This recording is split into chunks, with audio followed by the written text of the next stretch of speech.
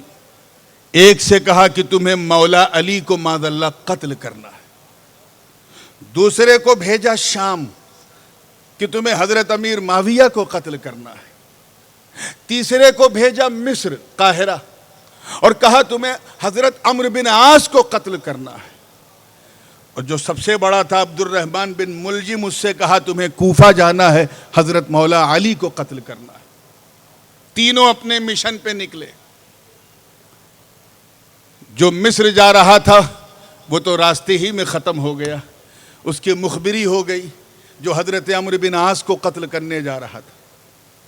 جو شام گیا حضرت امیر معاویہ کو قتل کرنے، وہ محل تک تو پہنچ گیا، لیکن محل پہنچنے کے بعد پھر اس کا پول کھل گیا اور اسے وہیں گرفتار کر کے قتل کر دیا۔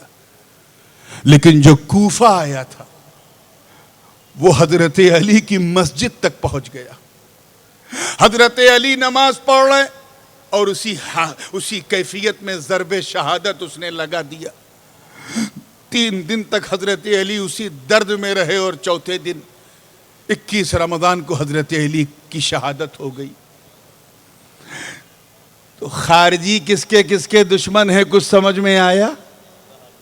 صرف حضرت علی کے نہیں، یہ مس انٹرپریٹیشن جو ہماری کمیونٹی میں کیا جاتا ہے، میں علی کا بیٹا ہوں اس لیے ہر چیز سچ سچ بتانے کا عادی ہوں، ان کا بونشج ہوں اس لیے کوئی بات چھپاؤں گا نہیں۔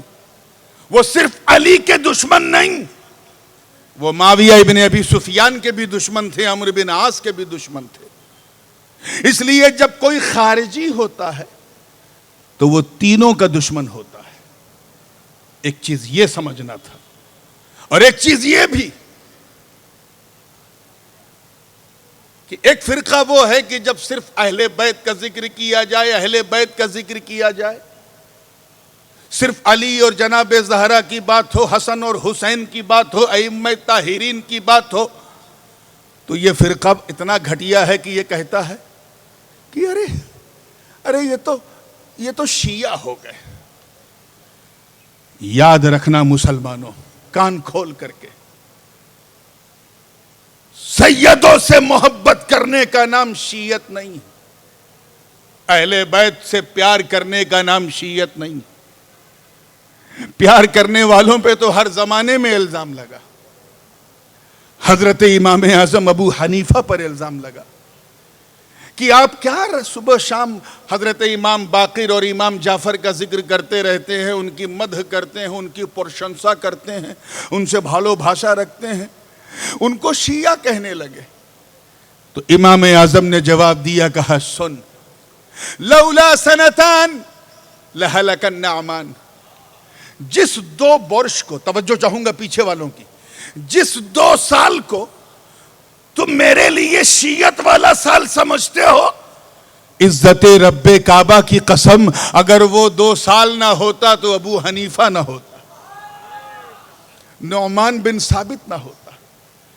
الزام لگانے والوں نے تو یہاں تک لگایا کہ حضرت امام شافعی رضی اللہ تعالیٰ عنہ ان کو بھی نہیں چھوڑا۔ حضرت امام شافعی کی عادت کریمہ یہ تھی کہ وہ حضرت امام حسن مجتبی کی پوتی جناب سیدہ نفیسہ، قاہرہ میں آپ کا مزار مرجع خلائق ہے، ایک سیدہ نفیسہ ہیں، ایک سیدہ عائشہ ہیں۔ حضرت سیدہ نفیسہ بہت بڑی عالمہ بھی تھی، بدعون تھی۔ کیا تھی؟ بدعون تھی، بہت گیانی تھی، فاضلہ بھی تھی، محدثہ بھی تھی، مفسرہ بھی تھی، مقررہ بھی تھی۔ حضرت امام شافعی ان سے بہت متاثر تھے، جب تک وہ بقید حیات رہیں ان سے تعلق رہا، جب وہ پردہ کر گئی تو ان کی قبر کو نہ چھوڑا امام شافعی نے، اور فرماتے تھے کہ جب کسی مسئلے میں الجھ جاتا تھا، کوئی مسئلہ بہت کٹھن ہوتا تھا، سمجھ میں نہیں آتا تھا، تو میں سیدہ نفیسہ کے در پہ پہنچ جاتا تھا، مسئلہ شرل ہو جاتا تھا، آسان ہو جاتا تھا۔ اس غائب درجے کے عشق کو جب دیکھا مصر والوں نے تو کہا رے امام شافعی تو شیعہ ہو گئے، یہ تو شیعہ ہو گئے معاذ اللہ۔ پہنچتے پہنچتے یہ بات امام شافعی کے کان تک پہنچی، فرماتے سن، مجھے رافضی کہنے والوں سنو، مجھے شیعہ کہنے والوں سنو، فرماتے ہیں لو کان حب آل محمد رفضا فلیشہد الثقلان انی رافضی، اگر سیدوں سے، توجہ چاہوں گا، اولاد رسول سے بھالو باشا کرنے کا نام اگر رفض ہے، شیعت ہے، تو زمین و آسمان ساکھی ہو جاؤ، میں شیعہ ہوں، میں رافضی ہوں۔ یہ کون کہہ رہا ہے؟ سنیوں کا امام شافعی کہہ رہے ہیں۔ تو الزام لگانا آج کل بڑا آسان ہو گیا ہے، بہت آسان ہو گیا ہے۔ الزام لگانے والوں نے تو ہمارے امام اہل سنت، مجدد دین و ملت، دریائے رحمت، کنز الکرامت، جبل الاستقامت، حقانیت کی شان، سنیوں کی جان، احمد رضا خان، جورے بولیں سبحان اللہ، سبحان اللہ، تو والرضوان، ان کو بھی نہیں چھوڑا۔ میں جب بغداد میں پڑھتا تھا، اب یہ مجھے بہت اچھا لگ رہا ہے، انٹریکشن بھی ہو رہا ہے، آپ لوگ مجھے دیکھ رہے ہیں، علماء، میں آپ کو تو میں ایک اپنے آپ کو اوریٹر کم ٹیچر زیادہ محسوس کر رہا ہوں، اور بہت اچھا فیل ہو رہا ہے. توجہ چاہوں گا. اس زمانے میں ایک کتاب مجھے ملی, ایک عربی میں لکھی ہوئی تھی, امارات کا یعنی دبئی کا کوئی مصنف تھا, سلفی تھا, جماعتی تھا, اس نے لکھا. اور یقین جانے پوری کتاب کے اندر اس نے سارا زور اسی پہ لگایا کہ ثابت کر دوں کہ احمد رضا خان معاذ اللہ شیعہ تھے. کوشش کر ڈالی, ہر ورق کو سیاہ کیا. دلیل بھی ایسی گھٹیا دی اس ذلیل نے کہ کوئی بچہ بھی نہ مانے.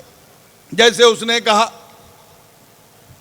کہ امام احمد رضا فاضل بریلوی کا عشق جو تھا سیدوں سے, اہل بیت سے, وہ ایسا تھا جیسے شیعوں کا ہوتا ہے. اور مثال میں اعلیٰ حضرت کے اشعار کو کوٹ کیا. کہا دیکھیں, انہوں نے کہا تیری نسل پاک میں ہے بچہ بچہ نور کا, تو ہے عین نور, تیرا سب گھرانہ نور کا. تو ہمارا عقیدہ تو مصطفیٰ ہی کے نور کا نہیں ہے, اور ان کا بچہ کیسے نور کا, یہ تو شیعہ ہے.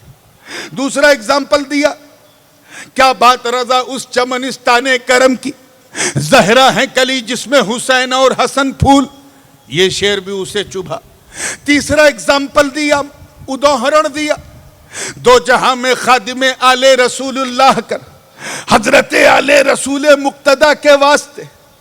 اور یہاں تک کہا کہ ان کا نام بھی شیعوں کی طرح, ان کا نام احمد رضا, بھائی کا نام محمد رضا, والد کا نام تقی رضا, دادا کا نام کاظم رضا, یہ سب ائمہ شیعہ کے نام ہیں. اب بتاؤ اے چٹوگرام کے غیور سنی حسنی حسینی مسلمانوں, ہے کوئی مائی کا لال جو امام احمد رضا کو بھی شیعہ کہے گا؟ لیکن ان بدعقیدوں نے کہا, ان سلفیوں نے کہا, ان جماعتیوں نے کہا. ان کے کہنے سے ہم سمجھ گئے کہ جو ایسی منشکتا, ایسی مینٹالٹی کے لوگ ہوتے ہیں وہ ایسا ہی کہتے ہیں.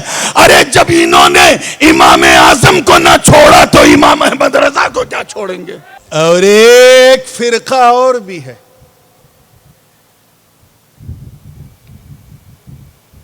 جسے چڑ ہے, نہ وہ خارجی ہے نہ وہ رافضی ہے, وہ بیچ والا ہے, وہ بڑا ڈینجر ہے, جسے سیدوں کے ذکر سے چڑ ہے.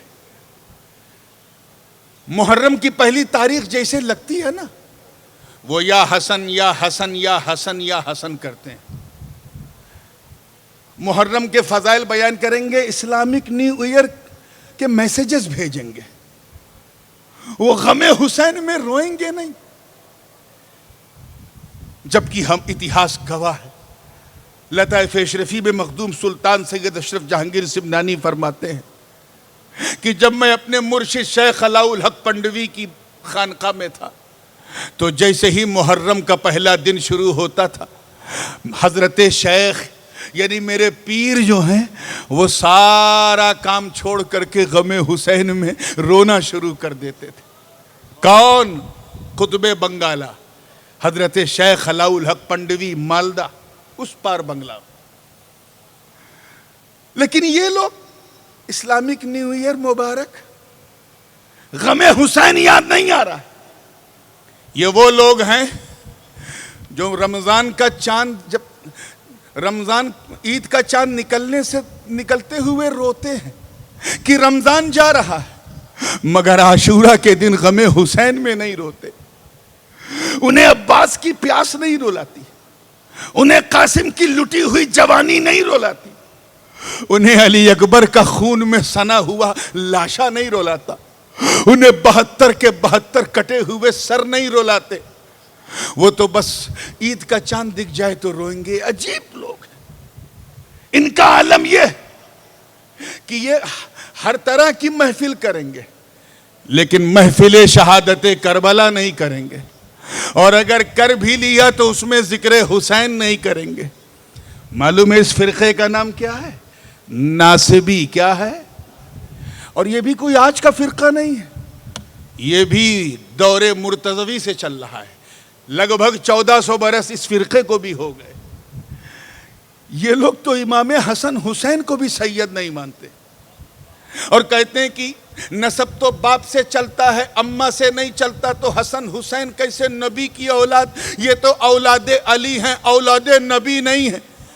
ایسے فرقے کو جواب دینے کے لیے قربان جاؤ اس مرد مجاہد استاد العلماء علامہ جلال الدین قادری پر، جس نے بنگلہ دیش کی دھرتی میں صوفی میزان الرحمان کا ہاتھ پکڑ کر اس جمعیت الفلاح کے اندر 10 روزہ ذکر حسین کی محفل منعقد کر کے یہ بتا دیا کہ ذکر حسین کو مٹانے والوں تم مٹ جاؤ گے، مگر یہ حسین کا ذکر ہے جو امریکہ سے لے کے آسٹریلیا تک اور افریقہ سے لے کے بنگال کی کھاڑی تک ہوتا رہے گا۔ نعرہ تکبیر، نعرہ رسالت، شہادت کربلا، حضور تاج العلماء خطیب بنگال مولانا جلال الدین القادری الحاج صوفی محمد میزان الرحمان زندہ باد۔ کیوں؟ کیونکہ یہ انکنڈیشنل لو ہے اور اسی لو کو ود کہتے ہیں۔ کیا کہتے ہیں؟ جورے بولیں، ود، حب نہیں ود کہتے ہیں۔ یہ وہ مودت ہے جو اللہ کے نبی کے مقدس صحابہ کو ملی ہے میرے دوستو۔ اس لیے صحابہ کے بارے میں بولنے سے پہلے سوچا کرو۔ وہ صحابہ میرے دوستو، وہ صحابہ، ارے جن کا نام سن کر رستم اور سہراب کا کلیجہ تھر تھرا جائے، وہ صحابہ جن کے تصور سے قیصر اور کسریٰ کے بڑے بڑے محل لرزہ برندام ہو جائیں، بھوکمپ آ جائے، وہ صحابہ جنہوں نے بدر و حنین، بدر و احد، خیبر و خندق میں پرچم اسلام کو، اسلام کا جو جھنڈا ہے اس کو اٹھایا، وہ صحابہ ارے جنہوں نے نئی نویلی، دیکھیں کتنے لوگ کیچ کر رہے ہیں، نئی نویلی دلہن کو صرف صدائے الرحیل سنا تھا کہ چلو جہاد پر، چلو جہاد پر، صرف اتنا سنا تھا، اپنی نئی نویلی دلہن کو بستر عروس پر چھوڑ کر گھوڑے کی ننگی پیٹھ پر بیٹھ کر اپنے پراڑوں کی آہوتی دے دی، شہادت کا جام پی لیا وہ صحابہ، ارے جنہوں نے ایک اشارہ پا کر مکے سے مدینے کی طرف ہجرت کر لیا وہ صحابہ، جو میدان جنگ میں رشتہ داری نہیں آقا کی وفاداری دیکھیں وہ صحابہ، ارے جنہوں نے، جن کا چہرہ دیکھ کر بیت المقدس کا پادری، وہاں کا پوپ صرف چہرہ دیکھ کر قدموں میں ساری چابی رکھ دے وہ صحابہ، ارے جن کے تصور سے کفر کا شیش محل ٹوٹ جائے وہ صحابہ، جو دریائے نیل کی بہتی روانی کو، دریائے نیل کی بہتی روانی کو صرف ایک پتر، صرف ایک خط لکھ دیں تو روانی کا مزاج بدل جائے وہ صحابہ، ارے جو دریائے دجلہ کو قادسیہ کی جنگ میں دریائے دجلہ کی بہتی اوفان مارتی لہروں کے بیچ میں اپنے گھوڑوں کو دوڑا دیں اور اس منظر کو دیکھ کر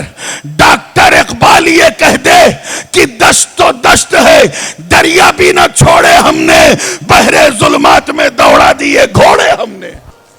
میاں یہ ود ہے، کیا ہے؟ یہ ود ہے۔ ایک ایگزامپل دیتا ہوں کیونکہ آج سمے بہت دیر میں شروع ہوا اور بہت تیزی سے سمے ختم ہو رہا ہے، آخری last but not the least, لیکن اس کو دل میں رکھ لیجئے گا۔ تیار ہیں نا آپ لوگ؟ ایک ایگزامپل دیتا ہوں۔ جنگ کا میدان سجا ہوا ہے، آپ نے بھی سنا ہوگا کہ جب کسی سے جنگ لڑی جاتی ہے تو لڑنے سے پہلے جاسوسوں کو ایکٹیو کیا جاتا ہے۔ جاسوس سمجھے؟ ہاں، گوئندہ، ہاں، ہڈن، ہاں، جاسوس اصل میں یہ اردو میں مستعمل ہو گیا ہے، یہ بھی عربک ورڈ، بہرحال تو جاسوس جو انسپیکٹر، جو انسپیکشن کرتے ہیں، بھیجا جاتا تھا کہ جاؤ دیکھو سامنے والے کی طاقت کیا ہے، کتنا اس کے پاس گھوڑا ہے، کتنا اس کے پاس تلوار ہے، کتنے اس کے پاس جودھا ہیں، سولجر ہیں، کتنے سپاہی ہیں، یہ بھیجتے ہیں، جانتے ہو نا۔ پھر وہ آ کے بتاتا ہے کہ اے بھائی ان کے پاس 5000 سپاہی ہیں، 500 گھوڑا ہے، 200 اونٹ ہے، 300 ہاتھی ہے۔ پھر وہ آ کے رپورٹنگ کرتا ہے، اس کے حساب سے پھر دوسرا جو گروہ ہے بیرودھیوں کا، وہ اس کے حساب سے پلان کرتے ہیں۔ آؤ ذرا صحابہ کا کردار دیکھو۔ کافروں نے جنگ سے پہلے انسپیکشن کے لیے کہ جاؤ ذرا پتہ لگاؤ مسلمانوں کی طاقت کیسی ہے، کتنے ان کے پاس سپاہی ہیں، کتنے گھوڑ سوار ہیں، کتنے اونٹ ہیں، کتنے ہاتھی ہیں، کتنے زیرہ ہیں، کتنے لوگ ہیں، ذرا پتہ لگاؤ۔ وہ جاسوس جو ہے گوئندہ، وہ چھپ کے آیا، بھیش بدل کے آیا تاکہ کوئی اس کو پہچانے نہ۔ اتفاق دیکھو کہ حضور علیہ السلام وضو کر رہے تھے، وہ قریب سے دیکھ رہا تھا کہ سرکار وضو کر رہے ہیں۔ کیا کر رہے ہیں؟ زور سے بولو۔ وضو کر رہے ہیں، اور چاروں طرف صحابہ کرام حضور کو گھیرے ہوئے ہیں۔ جب حضور منہ دھو رہے ہیں اور پانی منہ سے چھوتا ہوا جو پانی ہے وہ نیچے گر رہا ہے، تو زمین پہ پانی نہ گرے، صحابہ اسے نیچے سے کیچ کر رہے ہیں۔ کوئی اپنے چہرے پہ لگا رہا ہے، کوئی اپنے ہاتھ پہ لگا رہا ہے، کوئی اپنے سینے پہ لگا رہا ہے، کوئی اپنی آنکھوں پہ لگا رہا ہے۔ ہاتھ دھوتے وقت دیکھا وہ بھی پانی نیچے نہیں گر رہا ہے، چہرہ دھوتے وقت جو پانی ٹپک رہا ہے وہ بھی صحابہ کیچ کر رہے ہیں، منہ دھوتے وقت جو پانی ٹپک رہا ہے وہ بھی صحابہ کیچ کر رہے ہیں، پیر دھوتے وقت جو پانی ٹپک رہا ہے صحابہ نیچے اپنے دامن پھیلا رہے ہیں، اور اس پانی کو گرنے، بولیے، گرنے نہیں دے رہے۔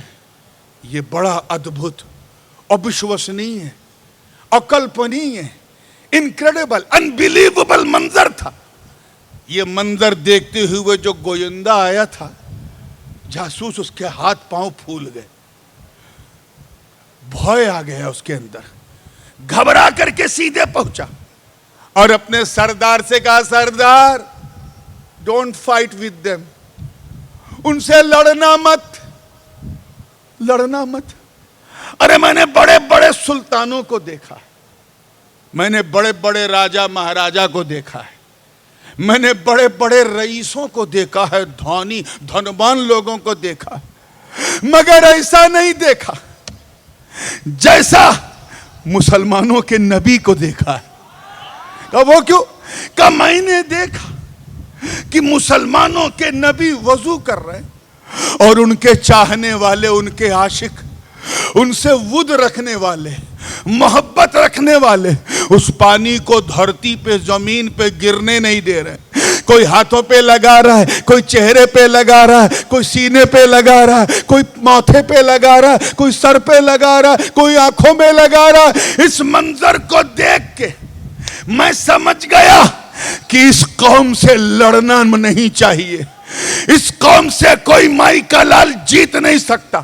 اے سردار لڑائی کینسل کر دے، کہ سب تیاری ہو چکی ہے؟ ارے کہا کینسل کر، ذرا دیکھ کہ جو قوم اپنے نبی کا بہتا ہوا، شریر سے بہتا ہوا پانی زمین پہ نہ گرنے دے، وہ قوم اپنے نبی کو وقت کیسے زمین پہ گرتا ہوا دیکھے گی۔ تو یہ ہے ود، جسے دیکھ کے کافروں کا ہاتھ پاؤں پھول جاتا تھا۔ یہ ود نہیں تو اور کیا ہے کہ غار حرا میں جب سانپ نے کاٹا، تفصیل آپ کو سنا چکا ہوں کئی سال پہلے، میں اس تفصیل میں نہیں جاؤں گا۔ سانپ نے کاٹا اور ایک آؤچ منہ سے حضرت ابو بکر صدیق کے نکلا، تو اب اس منظر کو ذرا دیکھیں، حضور کیا فرما رہے ہیں؟ لا تحزن، لا تحزن، اس پر میں خاص توجہ چاہتا ہوں، اس نقطے پر خاص توجہ۔ لا تحزن ان اللہ معنا، اے ابو بکر تحزن، ٹینشن مت لے، غم مت کھا، اللہ ہمارے ساتھ ہے۔ ایک چیز ذہن میں رکھیے گا، ایک چیز ہوتی ہے بھے اور ایک ہوتا ہے غم. کچھ لوگ دونوں کو ایک سمجھتے ہیں. غم اور بھے، غم سمجھے؟ ہاں بنگلہ میں کیا کہیں گے غم کو؟ چنتا. کوئی چنتا نہ کرو بھائی. لیکن چنتا میں بھی وہ بات نہیں ہے جو چنتا کہتے ہیں فکر کو. دکھ چنتا، دکھ، یہ جو دکھ ہے نا، دکھ یہ ہے غم. تو ایک ہے دکھ اور ایک ہوتا ہے بھے. یہ دونوں کا فرق سمجھیے گا. بھے ہمیشہ اپنے لیے ہوتا ہے. آپ کے سامنے سانپ آ گیا تو کس کو بھے لگے گا؟ آپ کو، کیونکہ سامنے سانپ آ گیا.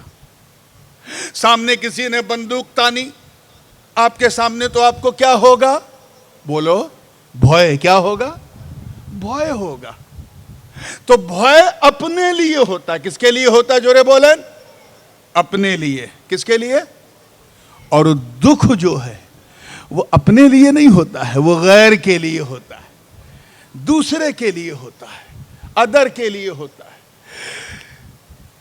اس کا مجھے دکھ ہے. میرا بیٹا فیل ہو گیا، دکھ ہے. کسی کا بھائی جاب نہیں ملی، دکھ ہے. کسی کے گھر لڑکی جوان ہے، رشتہ نہیں ہے، دکھ ہے. کسی کے ہاں کوئی جو ہے بینک کرپٹ ہو گیا، دکھ ہے.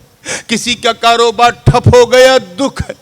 تو اپنے لیے بھے اپنے لیے ہوتا ہے، دکھ دوسرے کے لیے ہوتا ہے. حضور یہ نہیں فرما رہے لا تخف. توجہ، باہر کافر ہے، کافر چھپ پیچھا کر رہے ہیں، کافروں کا بھے ہے. لیکن حضور نہیں کہہ رہے کہ بھے مت کرو. حضور کہہ رہے ہیں حزن مت کرو، غم مت کھاؤ، دکھی مت ہو. اے ابو بکر، گویا سرکار فرما رہے ہیں، وہ فرما رہے ہیں ابو بکر میں جانتا ہوں تجھے اپنی جان کی پرواہ نہیں ہے، مگر میرا دکھ ہے تجھے. میرا دکھ ہے تجھے کہ میں غار میں ہوں، گفا میں ہوں، اس بات کا دکھ ہے. مگر ابو بکر دکھ مت کر، ہم اکیلے نہیں، اللہ ہمارے ساتھ ہے. حضور یہ احساس دلا رہے ہیں کہ اے ابو بکر، میں تیرے ود کو پہچانتا ہوں، میں تیری محبت کو پہچانتا ہوں، میں تیری بھالو باسا کو پہچانتا ہوں، میں تیرے پریم کو پہچانتا ہوں، میں تیرے عشق کو پہچانتا ہوں. میں جانتا ہوں سانپ کے کٹنے کا تجھے بھے نہیں ہے، گفا میں پھنسنے کا تجھے غم کھائے جا رہا کہ تیرا محبوب مشکل میں ہے، تیرا پیارا مشکل میں ہے، اس کا تجھے بھے ہے. This is we call with. With کی ایک آخری مثال اور دے دوں. اور اسی ود نے حضرت عثمان غنی کو رضی اللہ تعالیٰ عنہ کو تیسرے درجے پر پہنچا دیا حضرت علی کے اوپر. یہ ود خاص ود تھا. ود میں نے کہا نا انکنڈیشنل ہوتا ہے. حضور علیہ الصلوۃ والسلام، ایک مثال میں دے دوں. حضرت عثمان غنی فرماتے ہیں کہ جب سے میں حضور کے ہاتھ پر ہاتھ رکھ کر مسلمان ہوا، ایمان کی دولت ملی، تو حضور نے ہمارے دان ہتھے کو، رائٹ ہینڈ کو پکڑا تھا اور پکڑ کے مسلمان بنایا تھا.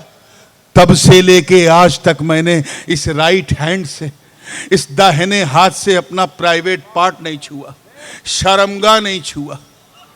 کیا حیا تھی عثمان کی اور کیا ود تھا عثمان کا. ہائے ہائے. حضور علیہ السلام ایک دن جنت البقیع جہاں پر بنی ہے وہاں سے گھومتے ہوئے آئے اور حضرت عثمان سے کہا ہے عثمان، وہ زمین دیکھی ہے تم نے؟ پہلے وہ یہودیوں کی زمین تھی. کس کی زمین تھی؟ یہودی لوگ وہاں اینیملز، جانور وغیرہ پالتے تھے. حضور نے کہا وہ زمین دیکھی عثمان؟ بڑی اچھی ہے، جا کے دیکھ آنا. حضرت عثمان گئے اور اس زمین کو خرید لیا، رجسٹری کرا لی. اللہ کر کے حضور کے سامنے وہ کاغذ رکھ دیا کہ سرکار جس زمین کو آپ نے کہا جا کے دیکھ لو بڑی اچھی ہے، میں اس کا کاغذ لے آیا ہوں۔ کہا عثمان میں نے یہ تو نہیں کہا تھا خرید لو، تو نے خرید لی؟ کہا حضور آپ نے یہ کہا تھا نا کہ بڑی اچھی ہے، بڑی اونک بھالو ہے۔ میرا محبوب کسی چیز کو پسند کر لے اور عثمان اسے لائے نا، تاریخ گواہ آقا نے اس زمین کو اتنا پسند کیا کہ اسی زمین کو غریق کو جو ہے بقیع الغرقد بنایا، جنت البقیع بنایا۔ اے عثمان غنی پر انگلی اٹھانے والے بدتمیزو، یہ ذرا سوچو، یہ وہی زمین ہے جہاں مصطفیٰ کی بیٹی حضرت فاطمہ زہرا آرام کر رہی ہیں، وہی جنت البقیع ہے۔ اسے ود کہتے ہیں۔ پیر روما کا واقعہ سب جانتے ہیں، اسے ود کہتے ہیں کہ حضرت عثمان غنی نے ایک اشارہ پاتے ہی خرید لیا۔ غزوہ تبوک کون بھول سکتا ہے؟ سب نے جس کو جتنا دینا تھا دیا۔ 1000 سپاہیوں کا انتظام کرنا تھا اور 800 سپاہیوں کا مال عثمان غنی کے پاس تھا۔ اور یہ کون تھے؟ ملینر تھے، بلینر تھے۔ اتنی دولت تھی کہ پورے مکے مدینے میں اتنی دولت کسی کے پاس نہیں۔ حضور نے جب مانگنا شروع کیا تو 200 سے زیادہ کا انتظام نہیں ہو سکا، 200 سپاہیوں سے زیادہ۔ یہ کردار عثمانی ہے اور یہ حضور علیہ السلام سے ان کا ود ہے، ان کا تعلق انکنڈیشنل لو ہے کہ جب سرکار نے کہا ہے عثمان کیا تمہارے سامنے بھی مجھے اعلان کرنا پڑے گا؟ اتنا کہنا تھا۔ حضرت عثمان نے 1000 کے 1000 سپاہیوں کا جتنا خرچ ہے اپنے ذمے لے کے کہا اے مصطفیٰ جان رحمت، میں تو آپ کی خوشیوں کے لیے مال کیا اپنا تن من دھن سب لٹا سکتا ہوں، کیونکہ محبت کرنا اور ہے، معدت کرنا اور ہے۔ اس معدت کو یاد رکھنا۔ انشاءاللہ تعالی ٹمارو میں کوشش کروں گا کہ 5-10 منٹ اور پہلے آ جاؤں تاکہ تلاوت سے پہلے پہنچ جاؤں، اور اس کے بعد پھر ایک لمبی گفتگو میں حضرت صوفی صاحب سے خصوصی طور پہ کہوں گا۔ آج میں نے نعت نہیں پڑھی ہے، کل نعت بھی پڑھوں گا انشاءاللہ۔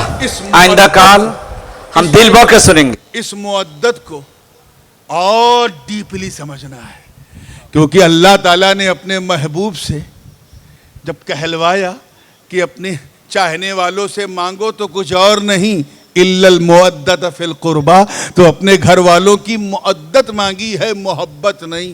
اس کی سگنیفیکنس کیا ہے انشاءاللہ تعالی کل تفصیل سے بیان کروں گا۔ وآخر دعوانا ان الحمدللہ رب العالمین۔ السلام علیکم۔